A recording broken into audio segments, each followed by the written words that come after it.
Hello and welcome to another edition of The Slice, where you get a slice of information every week. This week, like every other week, we're going to be challenging your knowledge of UFOs, lost civilizations, ancient alien theory, and lots more. Don't forget, folks, to check out Clarence Mitchell on Blog Talk Radio. He's got some great subject matter. Kimberly Wright has the Ancient Alien Talk during the season. Every Friday they chat it up. Check that out. And Matthew Bowers and his site, The Real MJ12, EyesToTheSky.com. And check that out. There's a lot of stuff on there. And don't forget to subscribe and share. We'll be talking about giants, ancient history, and much more. So let's get on with the show, shall we? And off we go. I can tell the camera was junk. I think I forgot about subjects tonight. So what I decided to do is go stand up.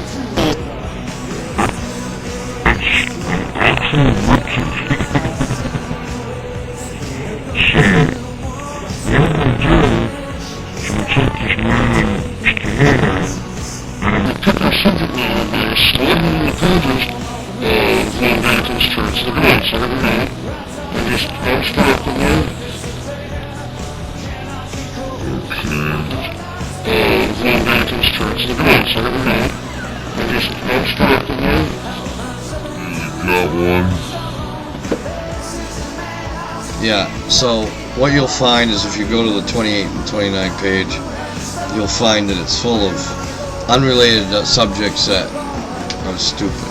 So, okay, so here,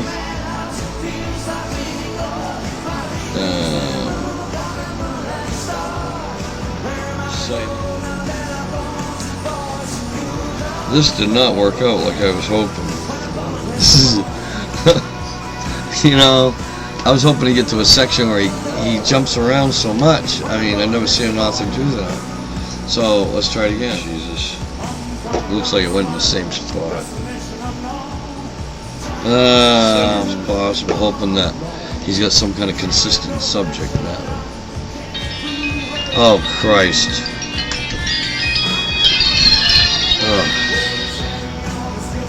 Okay, so we got into Von Daniken's Chariots of the Gods, my original 1973 copy. That's right, original 1973 copy. It still had over 4 million in print at that point. Isn't that crazy? This is an authentic Mayan stiletto copy. That's right, that's an original copy. It's from Guatemala, and it's a huge long name. It came from Chicahamaka. Yeah, okay. So what I'm going to do is I'm going to pick our subject today by taking this dagger, sliding it in the pages of Chariots of the Gods. The funny part is about this is that it covers a lot of small things. Alright, so I just stuck it in there. What do we got here?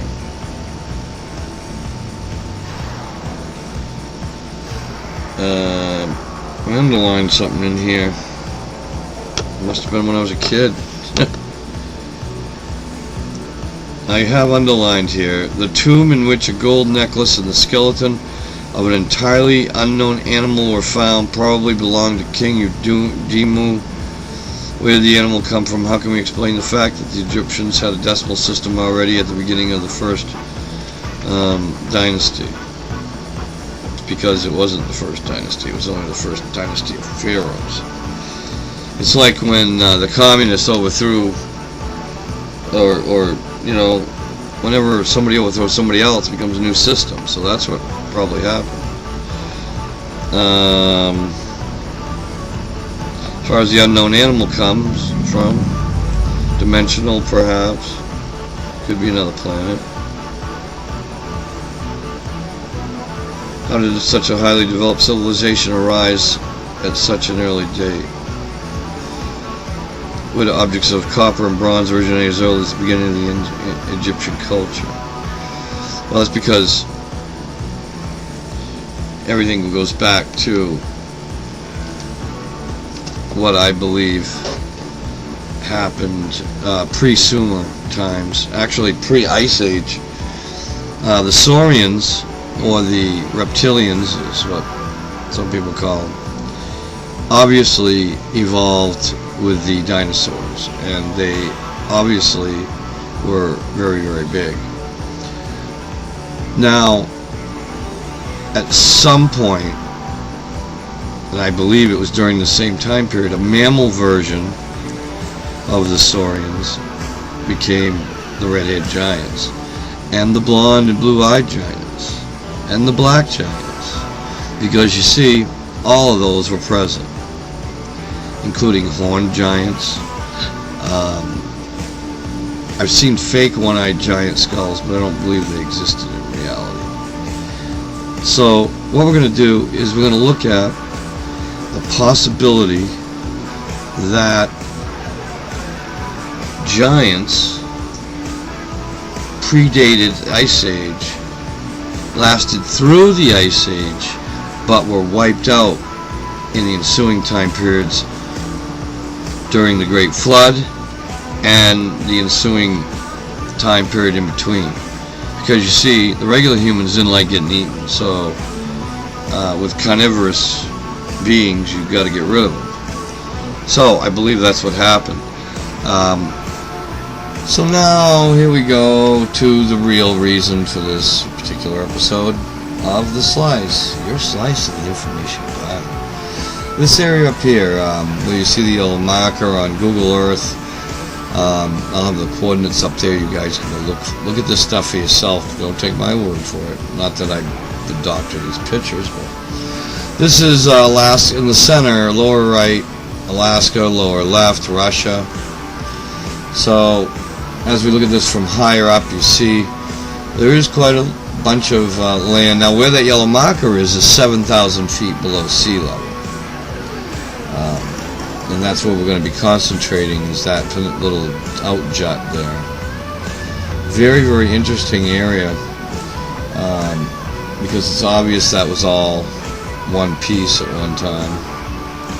No question in my mind. Okay, so let's take a look. Now, the yellow marker is there in the center, and look, when you go on Google Earth, check out these areas A and B that I've marked. I'll show some of that here in a second.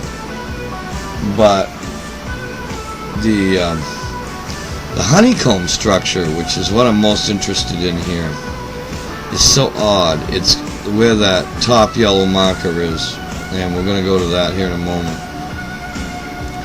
When you get close to this thing, you start seeing a little more definition. In the center, you'll see that ridge. We'll look at that closer here in a minute. That's the actual coordinates there on the screen.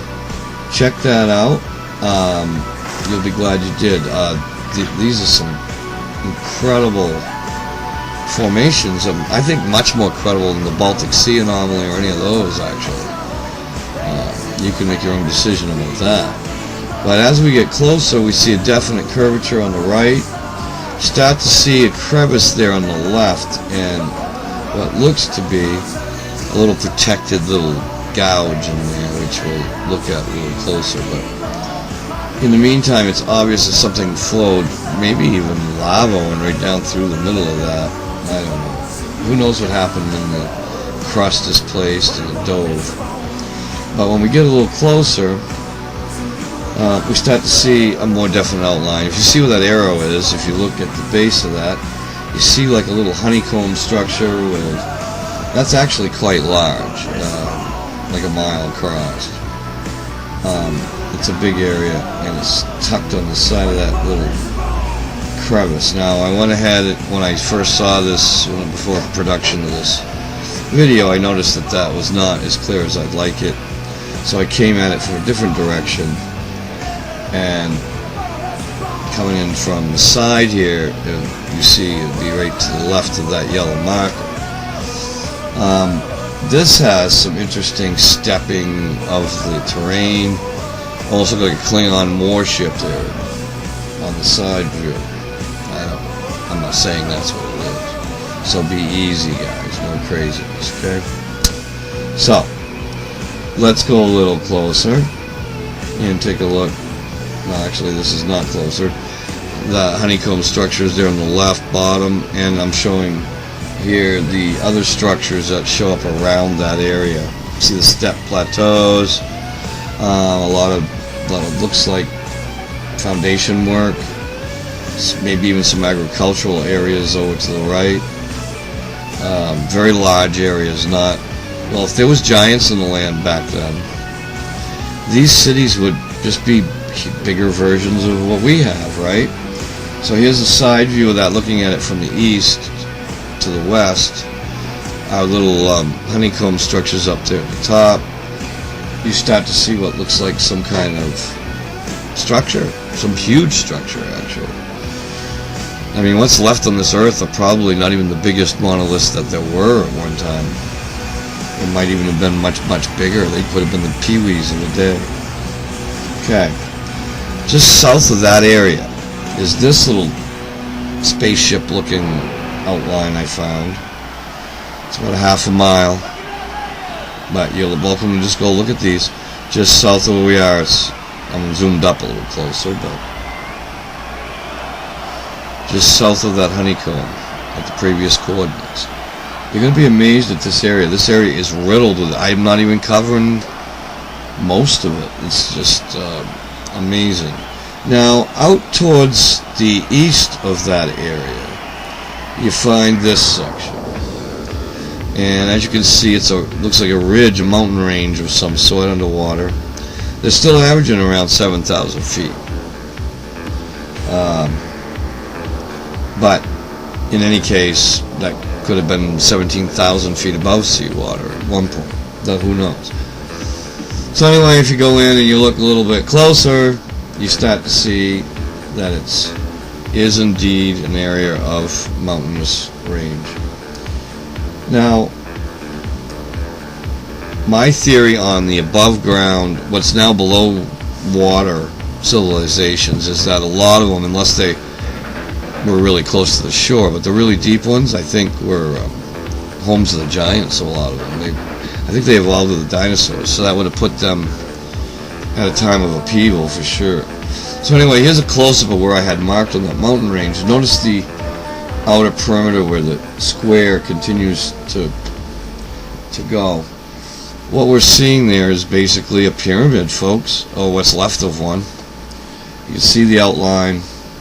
Welcome to go look, and as usual, I welcome your comments. And yeah, let's find out what this stuff is, folks. Take care now. Bye-bye.